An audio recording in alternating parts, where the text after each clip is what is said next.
Hi everyone, this is me RJ Noor और हम आज पढ़ने वाले हैं सेंटेंस। हमने पिछली वीडियो में वर्ब्स टू बी को डिफाइन किया था। आई होप आपने वो एक्सरसाइज देखी होगी और आपके सारे जवाब सही होंगे। आज हम पढ़ेंगे कि ये सेंटेंस जो हम लिखते हैं वो आखिर है क्या। अगर हम इसको एक वर्ड की सूरत में देखेंगे तो वो कोई अलग से चीज होगी। अगर इसको हम टर्म की सूरत में देखेंगे तो वो एक अलग चीज होगी।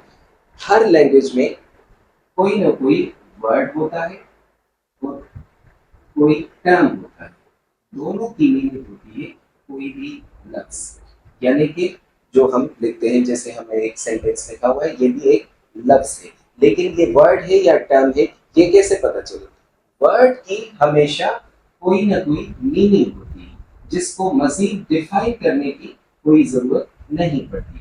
अगर हम कहें कि भाई बुक क्या है, तो बुक को हम डिफाइन नहीं करते, हम कहते हैं बुक मीन्स किताब। टेबल क्या है? Table means table, chair means कुर्सी। लेकिन अगर हम किसी टर्म की बात करते हैं तो उनको हम एक्सप्लेन करते हैं। यानी कि टर्म की हमेशा कोई ना कोई एक्सप्लेनेशन होती है या फिर कोई डेफिनेशन होती है। जैसे हम कहें कि भाई व्हाट इज केमिस्ट्री, केमिस्ट्री क्या है, तो हम ये नहीं कह सकते कि इल्म कीमिया, क्योंकि हमको इल्म कीमिया को डिफाइन करना पड़ेगा, एक्सप्लेन करना पड़ेगा कि इल्म कीमिया है क्या। फिजिक्स भी एक टर्म है। तो इस तरह से सेंटेंस की वर्ड मीनिंग होगी कोई भी जुमला,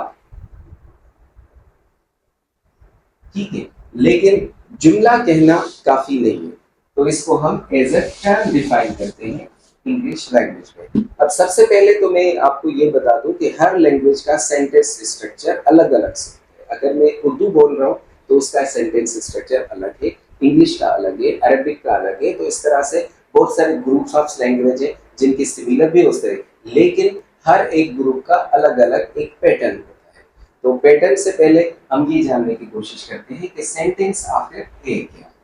सेंटेंस हम कहते हैं कि भाई एन अरेंज्ड, यानी कोई भी चीज जो कि अरेंजमेंट में यानी तरतीब में हो, रैंडम ना हो। An arranged group of words, यानी वर्ड्स का कोई भी मजमुआ या ग्रुप, विच मेक्स या which expresses a complete sense, जो कि एक कंप्लीट सेंस या मीनिंग। जिस ग्रुप ऑफ वर्ड्स में से कोई भी सेंस या मीनिंग मुकम्मल तौर पे एक अरेंजमेंट के साथ मिले, उसको हम सेंटेंस कहते हैं। जैसे हम एक ग्रुप ऑफ वर्ड्स लेते हैं, फॉर एग्जांपल हमने कहा is, why, were, long, there. अब देखिए ये भी ग्रुप ऑफ वर्ड्स कहलाएगा, लेकिन इसमें एक चीज की कमी है, वो है अरेंजमेंट। यानी कि उसको हम प्रॉपरली अरेंज कैसे करेंगे। अरेंज हम करेंगे उसके बाद ही ये कोई सेंटेंस बनेगा। जैसे हम कोई भी सेंटेंस लिखते हैं, the boy is working there, लड़का वहां पर काम कर रहा है। अब इसमें क्या है, दो चीजें मेंशन है। एक तो ग्रुप ऑफ वर्ड्स भी है, लेकिन उसके साथ साथ एक एक प्रॉपर अरेंजमेंट है। और आज हम पढ़ेंगे कि इंग्लिश की अरेंजमेंट कैसे होती है। यानी कि हर लैंग्वेज का एक अलग अलग से पैटर्न होता है अरेंज करने का। जैसे उर्दू का अलग है, दूसरी लैंग्वेजेस का अलग होगा, तो इंग्लिश का कैसे होता है वो हम आपको डिफाइन करने की कोशिश करते हैं। आई होप ये वीडियोस आपके बहुत काम आ सकती है। और अगर स्टार्टिंग से लेके और एंड तक एडवांस लेवल तक आपने वीडियोस देखी तो मेरे ख्याल से आपको किसी ट्यूशन सेंटर की जरूरत नहीं पड़ेगी। तो अब हम देखते हैं कि भाई अरेंजमेंट कैसे होती है। सबसे पहले हम ये देखते हैं कि भाई जैसे हम कोई उर्दू का सेंटेंस लिखते हैं, जैसे मैं खाना खाता हूँ,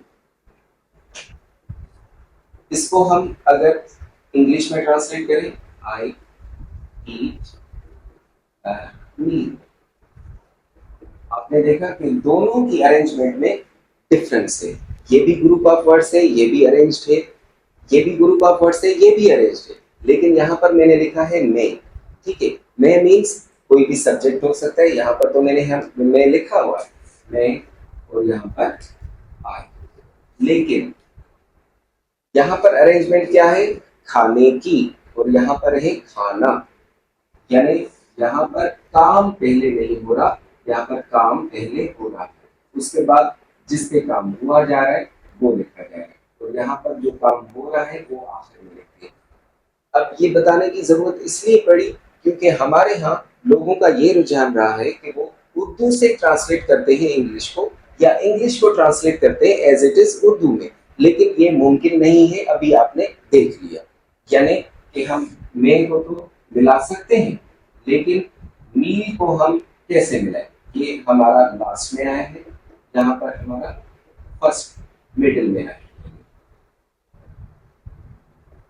और यहाँ पर हमारा वर्ब जो है यानी कोई काम, ये हमारा मिडिल में आया है, और यहाँ पर लास्ट में आया है। यानी कि ये दोनों लैंग्वेज किसी भी तरह से एक दूसरे से मुताबिकत नहीं रख सकती। अब कैसे करना है? अब इसमें ये होगा कि हम जो भी सेंटेंस लिखेंगे उसको हम सेंस वाइज उर्दू में करने की कोशिश करेंगे कि भाई इंग्लिश में ऐसे लिखा जाता है तो उर्दू में कैसे लिखा जाता है या पढ़ा जाता है। तो अब हम चलते हैं पार्ट्स ऑफ सेंटेंस की तरफ। उसमें आपको पता चल जाएगा कि इंग्लिश के जो सेंटेंस है उसमें कैसे अरेंजमेंट अंग्रेज करते हैं। पार्ट ऑफ सेंटेंस, सेंटेंस के दो बेसिक पार्ट होते हैं। जैसे पहले होता है सब्जेक्ट, उसके बाद होता है प्रेडिकेट। अब सब्जेक्ट और प्रेडिकेट को हम उर्दू में ट्रांसलेट नहीं कर सकते क्योंकि अंग्रेजों ने इसके नाम सब्जेक्ट रखा हुआ है और इसके नाम प्रेडिकेट रखा हुआ है। जैसे मेरा नाम मेरी वालदा ने सरफराज रखा है, तो सरफराज मुझे चाइना में भी सरफराज बोलेंगे, अगर मैं सऊदीया चला गया तो वहां पर भी सरफराज बोलेंगे, अगर मैं किसी भी मुल्क में चला गया कोई भी लैंग्वेज इस्तेमाल करने वाला हो तो वो मुझे सरफराज से ही मुखातिब करेगा। तो इसके लिए सब्जेक्ट को हम सब्जेक्ट ही बुलाएंगे, लेकिन सरफराज करता क्या है वो एक अलग बात है। तो सब्जेक्ट करता क्या है अभी हम आपको बताते हैं। सब्जेक्ट बेसिकली इज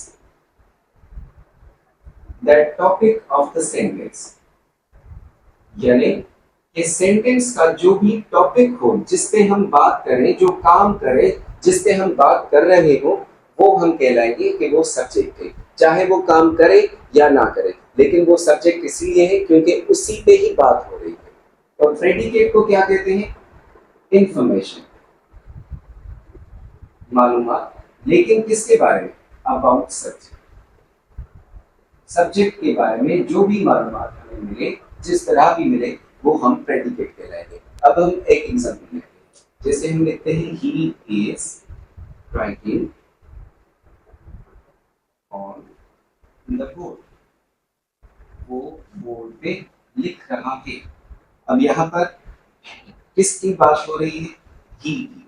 तो ये हो गया हमारा सब्जेक्ट, और उसके बारे में जो इंफॉर्मेशन दी जा रही है कि वो कोई काम कर रहा है जो लिखने वाला है और वो बोर्ड पे लिख रहा है, तो ये सारा जो है वो हम प्रेडिकेट में शामिल करें। हम सब्जेक्ट को चेंज भी कर सकते हैं। यहाँ पर हम ही के बजाय कोई नाम लिखते थे, जैसे मैं अपना नाम लिखता हूँ सरफराज, ठीक है। और इंफॉर्मेशन हम सेम ही रखते हैं, Sarfaraz is writing on the board, Sarfaraz board पे लिख रहा है। यहाँ पर हमने टॉपिक को चेंज किया।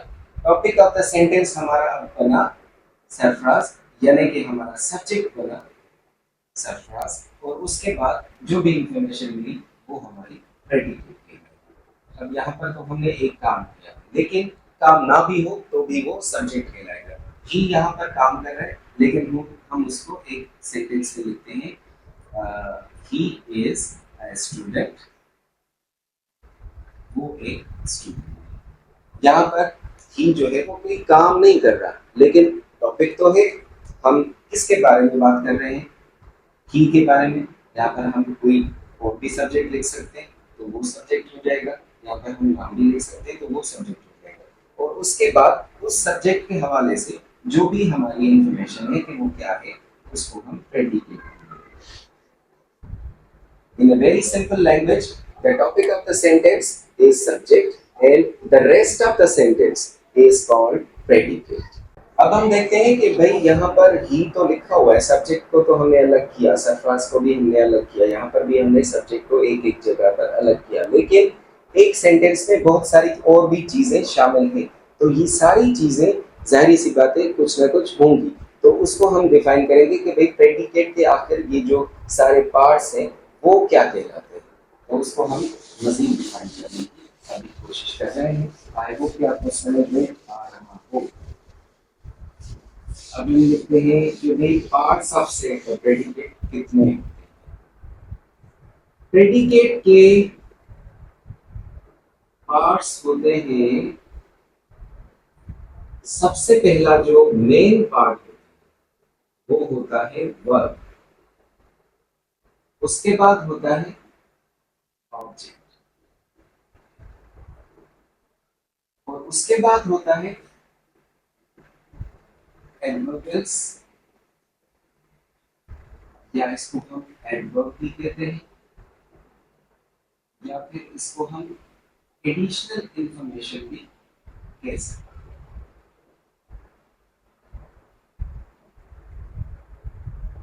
अब हमें समझ में आ रहा है कि भाई he is writing on the board. अब इसमें बहुत सारी चीजें हैं, कौन कौन सी? एक तो है वर्ब, एक तो है ऑब्जेक्ट, और दूसरा होगा एडिशनल इंफॉर्मेशन। और सबसे पहले हम सब्जेक्ट के बाद प्रेडिकेट का वर्ब जो पार्ट है उसको हम समझते हैं। A very simplified form. What is verb? Verb. Verb के बारे में आमतौर पर ये ख्याल है कि कोई भी काम, लेकिन ऐसा नहीं। वर्ब हमेशा एक वर्ड होता है। जाहिर सी बात है, हमने सब्जेक्ट को भी एक वर्ड लिखा था, प्रेडिकेट में बहुत सारे वर्ड्स थे, तो ये कौन सा वर्ड होता है? अ वर्ड विच एक्सप्रेसेस, जो कि एक्सप्रेस करता है, जो एक्सप्रेस करने के लिए काम आता है, जो कि जाहिर करता है कौन कौन सी चीजें? तीन चीजें। सबसे पहले कोई भी एक्शन, जिस तरह हम आम लैंग्वेज में बोलते हैं कि कोई भी काम। दूसरा इवेंट, यानी कोई वाक्य। तीसरा किसी भी स्टेट। एक्शन मतलब कोई भी काम या कोई अमल, उसके बाद वाक्य और कोई भी हालत। अब इवेंट और स्टेट दोनों नाउन्स हैं, लेकिन इसको एक्सप्रेस करने के लिए जो वर्ब इस्तेमाल वर्ड होता है वो कहलाता है वर्ब। अब हम सबसे पहले एक्शन को देखते हैं। एक्शन इज वेरी इजी, जो कि आपको पहले भी पता है। अभी मैं जो एक्शन कर रहा हूँ वो क्या कर रहा हूँ? राइटिंग कर रहा हूँ, राइट। या मैं अभी सिखा भी रहा हूँ कुछ ना कुछ, वो टीच हो गया। आप खाते हैं, वो भी एक एक्शन है। आप खेलते हैं, वो भी एक एक्शन है। आप पढ़ते हैं, वो भी एक एक्शन है। कोई भी ऐसी चीज जो आप अपने आप से या कोई भी जो इंसान है या कोई भी जानवर या कोई भी चीज खुद करना चाहे या खुद करे, उसको हम एक्शन में बोलते हैं। इवेंट वो होता है जो कि ऐसे कामों को जाहिर करता है जो हम खुद नहीं करते बल्कि हो जाते हैं, जैसे एग्जिस्ट, वजूद रखना। अब वजूद रखना हमारे बस की बात नहीं है, मतलब हमारे जो है ना अपने हाथ में नहीं। जैसे ग्रो, उगाना। अब सिर्फ बीज बोते हैं और वो खुद खुद ब खुद पेड़ जो है वो या कोई दरख्त उग जाता है, ग्रो कर जाता है। अब कुछ ऐसे अल्फाज होते हैं जैसे हैपन, हो जाना, जैसे कोई एक्सीडेंट हो गया, अगर कोई भी ऐसी कंडीशन आ गई, तो इसके लिए हम अगर इस्तेमाल करते हैं। अब हम आपको ये बताने की कोशिश कर रहे हैं कि जरूरी नहीं है कि जो एक्शन हो वो कभी इवेंट नहीं हो सकता, और जो इवेंट हो वो कभी एक्शन नहीं हो सकता। बहुत सारे वर्ड्स ऐसे होते हैं जो एक्शन भी होते हैं और सिमिलटेनियसली इवेंट भी होते हैं, लेकिन उसके यूसेज पे डिपेंड करता है। जैसे एक वर्ड हम लिखते हैं स्टॉप। अब स्टॉप की अगर हम एक्शन वर्ब में मीनिंग कहेंगे तो कोई भी काम हो सकता है। स्टॉप मीन्स रोकना। जैसे आई स्टॉप द कार, मैंने कार रोकी। तो यहाँ पर मैंने एक वर्ब किया, यानी एक्शन वाला जो काम है वो मैंने वर्ब को यूज किया। लेकिन अगर कार खुद ब खुद रुक जाए, द कार स्टॉप, कार रुक गई। अब रुकी कैसे, वो एक अलग प्रॉब्लम है, लेकिन अभी हम क्या देख रहे हैं कि वो एक वाकया हुआ, मतलब कार जो है वो खुद ही रुक गई। अगर मैं कहूँ कि भाई द, या ऐसे बोल, she switched off the fan, उसने पंखे को बंद किया। लेकिन अगर पंखा खुद ब खुद बंद हो जाए तो उसमें हम लिखेंगे कि भाई वो एक इवेंट हो गया। जैसे एक दूसरा एग्जांपल है, एन एक्सीडेंट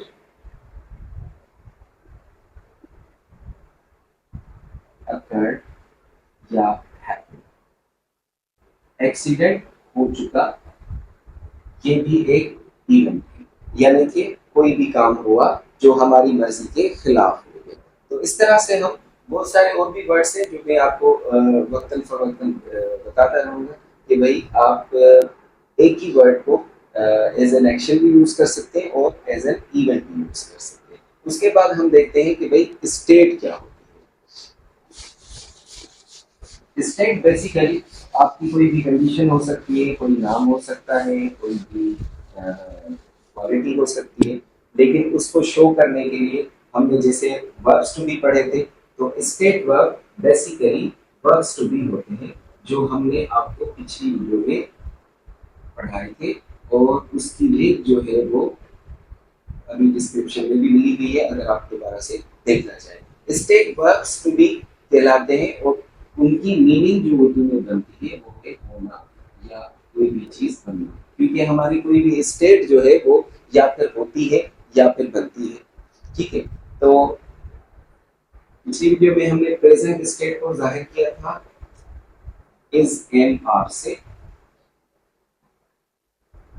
और पास्ट की स्टेट को जाहिर किया था हमने वाज और वर से, और फ्यूचर की स्टेट को हमने जाहिर किया था विल बी से। और हमने ये भी पढ़ा था कि इनके बाद कोई भी नाउन हो सकता है, कोई भी स्टेट हो सकती है, कोई भी क्वालिटी हो सकती है, या फिर एडजेक्टिव हो सकता है, कोई प्लेस हो सकती है, या फिर कोई भी टाइम हो सकता है। इस तरह की बहुत सारी चीजें आप इस स्टेट वर्ड्स में लिख सकते हैं। ये हमारा हो गया वर्ब। और अभी हम चलते हैं कि भाई ऑब्जेक्ट क्या होता है, और ऑब्जेक्ट के बाद हम एडवर्ब की तरफ चलते हैं। वर्ब को हम मजीद डिफाइन करेंगे जब हम पार्ट्स ऑफ स्पीच पढ़ेंगे और एडवर्ब को। अभी हम देखते हैं कि भाई व्हाट इज ऑब्जेक्ट। ऑब्जेक्ट वो होता है व्हिच एक्सेप्ट्स, जो कि कबूल करे any effect, effect of verb, किसी भी वर्ब के एक्शन को, जो हमारा एक्शन या कोई भी चीज हो सकती है वर्ब में, तो उसके इफेक्ट को यानी असर को कबूल करे तो उसको हम ऑब्जेक्ट बोलते हैं। जैसे हम लिखें ही इज सिंगिंग, वो गा तो रहा है लेकिन क्या, सॉन्ग, तो ये हमारा हो गया ऑब्जेक्ट। आई ईट, मैं खाता तो हूँ लेकिन क्या, मीट, खाना। शी ड्रिंक्स,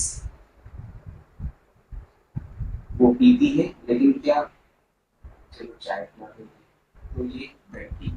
अगर हम इसको और भी लिखते हैं, जैसे ही रीड्स वो पढ़ता है, लेकिन क्या पढ़ता है? रीड्स अ नॉवेल, वो नॉवेल पढ़ता है। तो जिस पे भी हमारा इफेक्ट आएगा, जिस भी एक्शन का, जैसे सिंगिंग का सॉन्ग पे, ईट का मील पे, ड्रिंक्स का टी पे और रीड का नॉवल पे, तो ये सारे हमारे ऑब्जेक्ट के रहते हैं। अब इसमें दो चीजें होती हैं, एक होता है डायरेक्ट ऑब्जेक्ट और एक होता है इनडायरेक्ट ऑब्जेक्ट। अब डायरेक्ट ऑब्जेक्ट क्या होता है? जिसपे डायरेक्ट असर हो, यानी कि किसी और की तरफ से ना हो। और इनडायरेक्ट क्या होता है? जिसपे हम इनडायरेक्टली कोई भी चीज असरअंदाज करें। अब एक सेंटेंस लेते हैं जिसमें हम दोनों चीजों को डिफाइन कर देंगे। अब एक सेंटेंस लेते हैं, आई गेव, मैंने दिया। क्या दिया?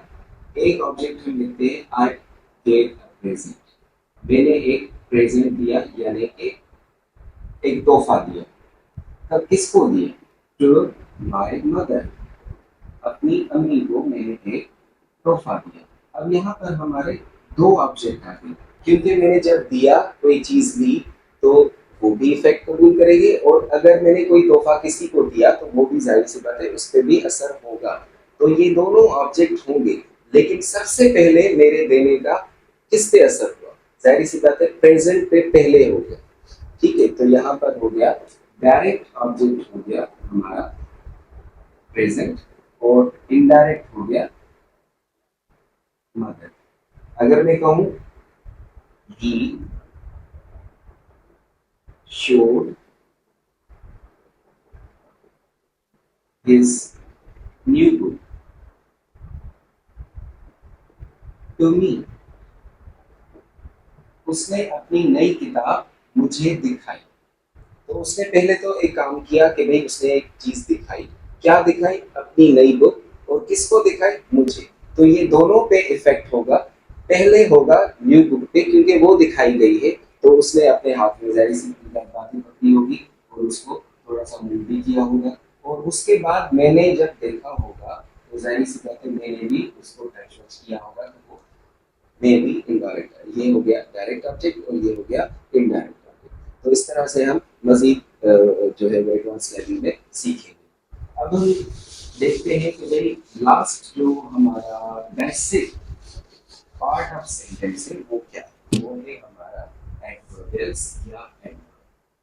अब एडवर्बियल क्या होता है, इसको हम आगे चल के मजीद भी डिफाइन करेंगे, लेकिन बेसिकली ये होता है एक मजीद इंफॉर्मेशन, मतलब कोई भी किसी भी काम की या किसी भी चीज़ की कोई भी एक्स्ट्रा इंफॉर्मेशन दी जाए, जिसपे हम ये चीज़ें मेंशन करें कि भाई वो कहाँ हो रहा है काम, या किस तरीके से हो रहा है। पहले हम लिखते हैं कि भाई हाउ, यानी कैसे हो रहा है। वेयर, कहाँ हो रहा है। व्हेन, कब हो रहा है। और फ्रीक्वेंसी, यानी कब कब वो चीज़ होती है। तो इस तरह की जो चीजें हैं वो हम एडवर्ब में डिफाइन करेंगे। जैसे हम कहेंगे भाई आए स्पीक, मैं बोलता हूँ। लेकिन अगर मैं बोलता हूँ आई स्पीक टू यू, मैं आपसे बोलता हूँ, तो यहाँ पर मैंने सब्जेक्ट भी लिखा, वर्ब भी लिखा और ऑब्जेक्ट भी लिखा। सब्जेक्ट वर्ब और ऑब्जेक्ट तो हो गया, लेकिन हमारा एडवर्ब रह गया। तो ये हम अपने तरीके से लिख सकते हैं, I speak to you softly, मैं आपसे नरमी से बात करता हूँ। ये मेरा हो गया एडवर्ब ऑफ मैनर, यानी कि मेरा तरीका। उसके बाद अगर मैं कहूँ कि भाई I speak to you softly, लेकिन कहाँ? एट होम, घर पे। ये हमारी एक प्लेस हो गई, तो ये भी हमारा एडवर्ब है। उसके बाद मैं कहूँ कि भाई मैं आपसे घर पे बात करता हूँ, लेकिन कब? आ, कोई भी टाइम टाइम लिख सकते हैं। एट नाइट, मैं आपसे रात को नरमी से बात करता हूँ, वैसे मैं थोड़ा सा नरमी बात करता हूँ। ठीक है, तो ये हो गया हमारा टाइम का है। इस तरह की जो भी चीजें हैं जिसमें हम ये शो करें कि भाई कोई भी काम होता है, लेकिन वो कैसे होता है, कहाँ होता है और कब होता है। और ये फ्रीक्वेंसी हम जैसे कहते हैं कि भाई आई ऑलवेज स्पीक सॉफ्ट, मैं हमेशा नरमी से बात करता हूँ। ये हमारी फ्रीक्वेंसी हो गई। मतलब कब कब मैं नरमी से बात करता हूँ, जब कोई बड़ा हो या छोटा हो, कोई भी हो, लेकिन मैं हमेशा जो है वो नरमी से बात करता हूँ। ये हमारा है। अगर मैं कहूँ कि भाई शी ऑफन वर्क्स हार्ड, वो मेहनत करती है, लेकिन कब? भाई ज्यादातर वो मेहनत ही करती है, मतलब जिस जिस टाइम में उसको देखो तो वो मेहनत ही कर रही होती है। अब ये एडवर्ब्स जो है वो नेक्स्ट वीडियो में हम समझेंगे कि भाई ऑलवेज कहाँ पर यूज होता है, ऑफ्टन कहाँ पर यूज होता है, यूजुअली, नेवर, एवर, इस तरह के बहुत सारी फ्रीक्वेंसी के कॉमन जो है वो बेसिक लर्नर्स के लिए बहुत ही मेरे ख्याल से फायदेमंद होंगे। अब देखिए मैंने यहाँ पर एक सेंटेंस लिखा है जिसमें ऑल पार्ट ऑफ सेंटेंस मैंने मेंशन किए हैं, जो कि अभी मैंने आपको डिफाइन किया। He is writing a book quickly in the library in the evening. अब यहाँ पर मैंने सब्जेक्ट को भी मेंशन किया, इज राइटिंग, वर्ब को भी, अ बुक ऑब्जेक्ट को भी, quickly adverb of manner, in the library adverb of place, and in the evening adverb of time. तो इस तरह से हम पूरी की पूरी तरतीब इस तरह से फॉलो करते हैं इंग्लिश लैंग्वेज में। और आगे चल के अब जब एडवांस लेवल पर जाएंगे तो यही तरतीब हम उसी तरीके से फॉलो करेंगे जिस तरह हमने यहाँ पर लिखी हुई है और समझी हुई है। तो नेक्स्ट वीडियो में हम एडवर्ब ऑफ फ्रीक्वेंसीज जो कि बेसिक यूज होती है वो हम समझने की कोशिश करेंगे। और तब तक के लिए मुझे दीजिए इजाज़त और मिलते हैं नेक्स्ट।